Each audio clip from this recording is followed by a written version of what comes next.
നമ്മുടെ ലൈഫിൽ നമുക്ക് ഈ സ്ട്രെസ്സ് അതിപ്പോൾ ജോലിയിലാവാം അല്ലെങ്കിൽ കുടുംബജീവിതത്തിലാവാം.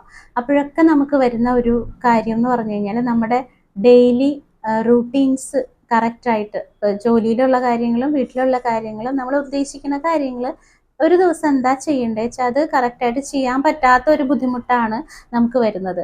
ശരിക്കും പറഞ്ഞാൽ നമ്മുടെ മനസ്സ് ഇങ്ങനെ ഒരു കൺട്രോൾ ഇല്ലാതെ ചിന്തിച്ചുകൊണ്ടിരിക്കുമ്പോൾ നമുക്ക് ഈ ചെയ്യേണ്ട കാര്യങ്ങളെ കുറിച്ചിട്ട് ഒരു താല്പര്യം ഉണ്ടാവില്ല, നമുക്ക് ചെയ്യാനും പറ്റില്ല. പക്ഷേ ചെയ്യാൻ പറ്റാതെ ഇരിക്കുമ്പോഴും നമുക്ക് ടെൻഷൻ വരും. അപ്പോൾ ഫസ്റ്റായിട്ട് നമ്മൾ മൈൻഡ് കൺട്രോളിനെ പറ്റിയിട്ടാണ് പറഞ്ഞത്. അതിന് നമ്മൾ യോഗ, മെഡിറ്റേഷൻ, മസിൽ റിലാക്സേഷൻ പോലെയുള്ള എക്സർസൈസ്, മ്യൂസിക്, ഡാൻസ് എന്ത് വേണമെങ്കിലും നമുക്ക് പറ്റുന്ന രീതികളെല്ലാം നമുക്ക് ഒരാളുടെ നിന്ന് നമുക്ക് അഡ്വൈസോട് കൂടി തന്നെയാണ് ഇതൊക്കെ ചെയ്യാൻ പറ്റുള്ളൂ. അത് നമുക്ക് ഓപ്റ്റ് ചെയ്യാം. പിന്നീട് വരുന്നത് ടൈം മാനേജ്മെൻ്റ് ആണ്. നമുക്ക് നമ്മുടെ മനസ്സ് ഓക്കെ ആയിട്ടുണ്ടെങ്കിൽ തന്നെ നമുക്കൊരു രാവിലെ എഴുന്നേറ്റ് കഴിഞ്ഞാൽ നമുക്ക് എന്തൊക്കെ കാര്യങ്ങൾ ചെയ്യണം എന്നുള്ളതിനെപ്പറ്റി നമുക്ക് വ്യക്തമായിട്ടൊരു ധാരണ ഉണ്ടാവണം.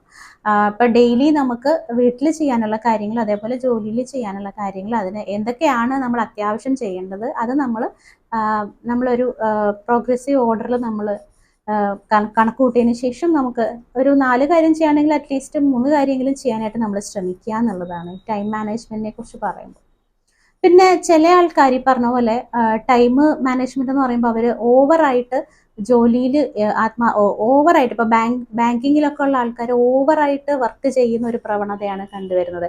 പക്ഷേ ഓവറായിട്ട് ഇവർ വർക്ക് ചെയ്യുന്നത് അവർക്ക് ആ ഒരു പ്രഷർ, സിസ്റ്റത്തിൽ നിന്ന് വരുന്ന ഒരു പ്രഷർ വരുമ്പോഴാണ് അവർ ഓവറായിട്ട് വർക്ക് ചെയ്യുന്നത്. പക്ഷേ at the end of the day ഇവരാരും സാറ്റിസ്ഫൈഡ് അല്ല എന്നുള്ളതാണ് നമുക്ക് ഒബ്സർവ് ചെയ്യാൻ പറ്റുന്ന ഒരു കാര്യം.